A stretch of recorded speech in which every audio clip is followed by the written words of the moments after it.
very few people in your life will be truth tellers. They will tell you what you need to know rather than what you want to hear. We are lucky to have such truth tellers among us today. It is an immense pleasure to invite the great learned minds to share their views about the changing trends in the recruitment. So we have different recruiters on the dais, but again I'm reiterating, all the recruiters will be called as per their alphabetical order. However, to set the tone for the industry requirement, I'm requesting Sridevi Sira from the Nasscom body to make all of us to understand what is this future trend all about. But before that, I'm requesting our Pro Vice Chancellor D.S. Rao to honor Sridevi with the felicitation process. Sir, please.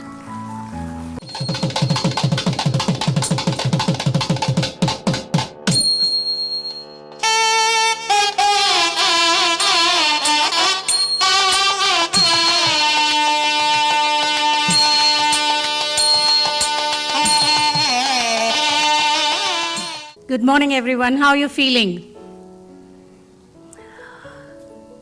It's indeed a pleasure having physically to see so many of you over here, and I should personally thank Kishore for actually inviting me for this event. I would not say I'm invited because I'm part and parcel of the team which actually conceptualizes things like this. So thank you so much for having us over here.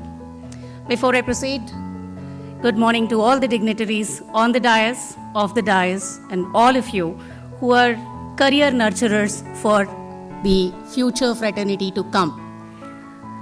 The future of work is something which is very, very important for all of us to focus. When we did a research sometime back trying to see how are the emerging technologies penetrating into our day-to-day lives and how is that going to be impacting, we understood that there are going to be 10 emerging technologies and 10 professional skills which will be ruling in the times to come. And it was also very important for us to look at some data points to see how are we progressing towards a future that all of us conceptualize. Some of those data points are something which is going to come in the slides that I will present, but some very, very important elements that I would like to say. India is all set to be one of the powerful nations of the world. By 2024-25, we will be a nation which will have $1 trillion digital economy. To head there, it's not going to be possible if we don't have an overhaul of the skill sets which are existing within the ecosystem right now and also what we need to perceive for tomorrow. That $1 trillion digital economy is a dream. That's a dream that all of us are living, and that's something that we want all of you to live along with us so that together we build the kind of a nation that we are conceptualizing. By 2030, India will be a nation which will supply about 90 million people to the world's workforce. And that's not going to be possible if we don't take our reins right now into our hands. That's precisely the reason that, we are all joined over here trying to see what best can be done for future. What we are here to talk? We are here to talk about how do we transform the talent of India. What is this talent story all about, and what is the role that each one of us have to see and pick up? As I said, coming from Nasscom, I think it's very natural for us to talk a little more on the data points, and these are the points just to give you what is the world scene looking like. By 2025, we are talking about the APAC region at this point in time. All the countries' working population would need to look at least 7 digital skills within the number of workers requiring to overhaul their, spirit. To achieve this, we need about 5.7 billion digital skill trainings need to be done within the APAC region over the next 5 years. We don't have too much of time to do that. By 2025, the total number of digital skills by workers to perform their jobs is projected to increase by 6 times. And in the recent times, we've been taught that whatever data that we are talking about today, probably it will change by the end of the day. It might multiply by leaps and bounds. So these are only certain indicative numbers for us to look at. From 1 billion skills today, we are expected to be at 6.8 billion skills in the times to come. What has COVID taught us in the recent times? Okay. Virtual platforms, they are here and they are most useful technological innovations in the COVID times. Nothing has actually stopped, but everything seemed to have stopped for others. How was that made possible? Thanks to technology, thanks to people who have actually adopted with the spree into this technological framework that we have entered into. Things like artificial intelligence, machine learning, they have expanded beyond the customer engagement. That was just not the business of AI and ML during these recent times. While virtual and remote working is here to come, I was just hearing in the morning during the conversations, it has its own pleasures, it has its own vices. But the conscious thing that all of us will have to ensure that our kids, our students actually understand and go forward is something that Sir also highlighted, Professor Rao. That's all about teaching them a little more of ethics. And that's exactly what I heard in the morning conversations while we were all having conversations. What is it telling us? What is the extent of automation of future of work? And how is it going to impact the existing jobs? Just to tell you, the existing workforce that is available in India, 60 to 65% of the nature of job is going to change tremendously by 2025 itself. And that's something which is definitely calling for upskilling and reskilling of the existing workforce, which is already, thinking that they're already working and they're safe. What are the new work models? While we talk about hybrid work model, we talk about work from home, we talk about flipped classrooms, all of these are different work models which are there. Which one is right, which one is not? Everything comes with a plus and a minus. So what is the balance that we are going to strike so that we will all move together? What are the skills, whether it is technical or even the soft skills? What is it which is most needed to be in the future of work, and how employees and employers are going to get up to meet these requirements which are there in the industry? What will drive the engagement and also the motivation of Gen Z, the Gen Y is almost gone, I should say, to join the workforce at a time when the workforce itself is evolving. They are also getting into a spray of time which is totally different and nothing is common over there. Everything is dynamic and the ecosystem is evolving, and the Gen Z, which is also very evolving working population, they are expected to join the workforce and get themselves adjusted over there. And it's something not that easy, I must say.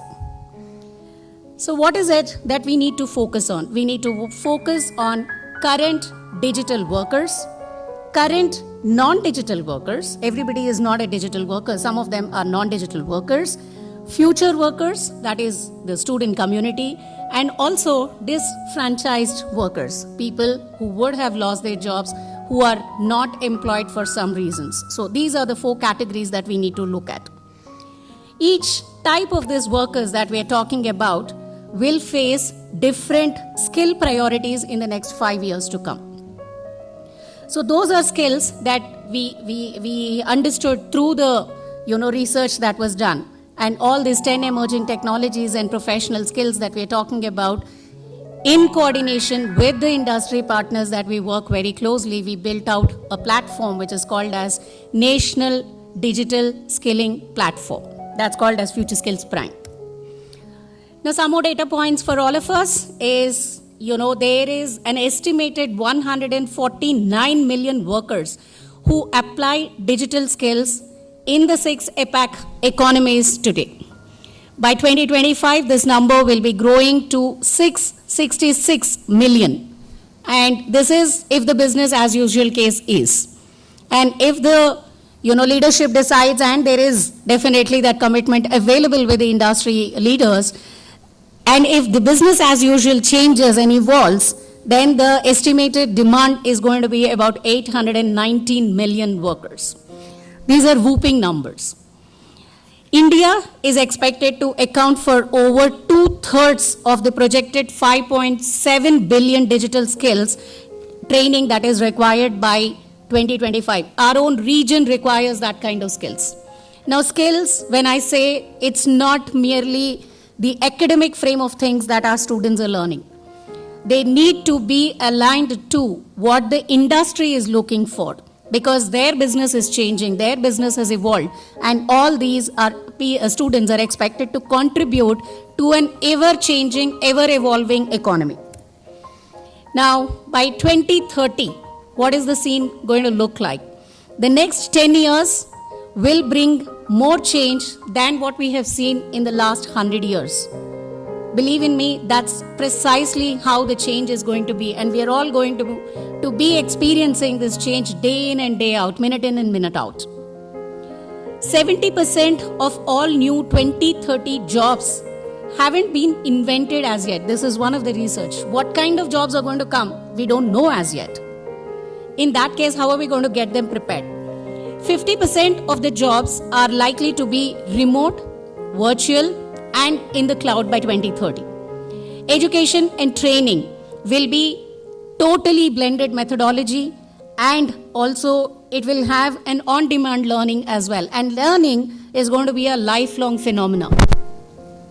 Academic education and vocational training, if we just go back and look at our NEP right now, the emphasis is exactly on this point, and we are already on that path. So it's very important, how do we blend the classroom training to make it more vocationalized so that people are more aligned to the industry demands. Hiring will be increasing, and it is expected to be more on skills and personality of the learners. There was a recent research which was conducted for all the CEOs, trying to see how are they evolving for it and how are they seeing the changes. 70% of the Indian CEOs are confident about clocking revenues growth in 2021-22. We will see all of this when their results will be published, to the annual survey that was conducted by PwC. CEOs are saying very confirmly that digital transformation is an integral part, and that is something that will fit for future of organizations. To ensure that we meet the expected demands of the nation, the aspiration that as a nation we are all carrying together, and also to ensure that we are on the skill map when 2030 comes in, we are able to supply that 90 million people to the workforce. It's important that digital skilling learning becomes part and parcel of our life, of our teaching for our students, not just for them, but also for us. That's precisely that we have come out with this particular platform, which is called as Future Skills Prime. This has got the capacity of being the national digital platform of the country. What is there in this platform? I'll not get into the details of it, but basically, this is a platform which is focusing on developing core workforce skills for students. When I say student, I'm calling all of us there. Diagnostics, what is appropriate for them? How do they prepare themselves for that? Where do they stand if they learn these kind of skills? So there's a thorough diagnostic assessments which are there. Government is recognizing all the learning which is happening via this platform. So they are also incentivizing the learning which is happening via this platform. There are scholarships which government proposes to offer. There's a skills passport which any of our learners can actually carry it into any interview room and show their learning agility and the capacity building that they have themselves made for their career. There's an AI-powered chatbot and, of course, customized learning plans which are available. When we talk about learning, there's a three-phased learning that we are talking about on this platform.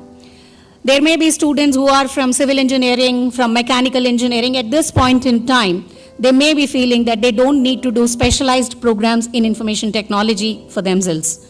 But we all know technology is so horizontal today that it cuts across into every frame of life. So it's very important, first, we get them digitally aware about the emerging technologies. So these are capsule learnings, which a learner can take about half an hour to 40 minutes, understand the awareness part of it. What is this technology all about? Where is it implemented? And then once they have done that, probably if the interest and curiosity drives them, they can also go in for foundation level learning.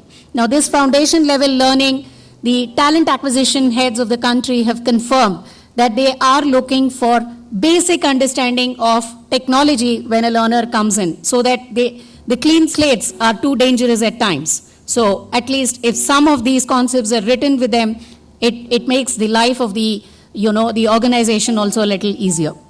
Of course, once that is done, students will have the natural curiosity and they will go for specialized programs which are available. All these three are available on the platform.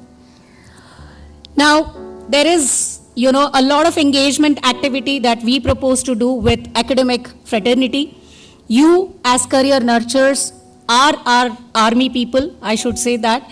Without your support, I don't think we will be able to place India on that skilling map that we are all envisaging for our country. And that's the reason why we have various approaches that we have conceptualized for academic fraternity. The various models that we have, right from hackathons to project-based learnings to competitions to curate-a-thons to build-a-thon and internships, so on and so forth. We thank all the industry partners who have been working very closely with us to conceptualize what we are thinking as a change that is required to be brought into the skill ecosystem and the learning cycles that we actually see in the academic fraternity. I would like to say, I was just talking about how technology is, overpresent in every stream of life that we talk about. This happens to be one of my favorite slides, agriculture to aerospace. You think about any segment, if you come back and tell me probably this is a field that doesn't get impacted or doesn't use information technology, I'll go back to my books once again. But we all see, we all know, we all realize that every walk of life, technology is definitely there. So that's basically why we have these kind of programs that are there. AICTE also recognizes these kind of programs, and that's the reason why all the internship opportunities that we talk about, and I'll take a minute to talk a little more about the internship opportunities, are offered to our learners via the AICTE NEET portal. Some of the internship opportunities and, Cisco internship during the lockdown period, we actually, showcased that and we extended it to all the academic colleges. We are thankful that we got about 20,000 Cisco internship opportunities which were extended. GIIITM has been one of the best contributor to the learning as far as that particular learning is concerned, and we had a couple of students from here who got picked up for those internships. Also, we have other kinds of internships. At this point in time, we are doing Microsoft internships, about 190 hours of learning, and we are looking at 1 lakh people to be, interns during this phase of learning that we're talking about. Similarly, we are also coming up with something called as Build-a-thon, which is got to do with Salesforce, and that's where we are expecting learners to build, developer applications on Salesforce tools and technologies. AWS is also doing a lot of work on this, where we have facial recognition applications which are taught to all the learners. For example, we also have Wipro team over here. Wipro has actually taken up this future skills as their motto to about 10,000 students in the last year, and this year they are taking it to about 20,000 users across various academic institutions. The list is on, and for want of time, I think I should just stop over here and say thank you so much for the patient hearing, and we want to see all of you joining the technical requirements of the country and work towards building the efficient talent pool for future. Thank you, one and all.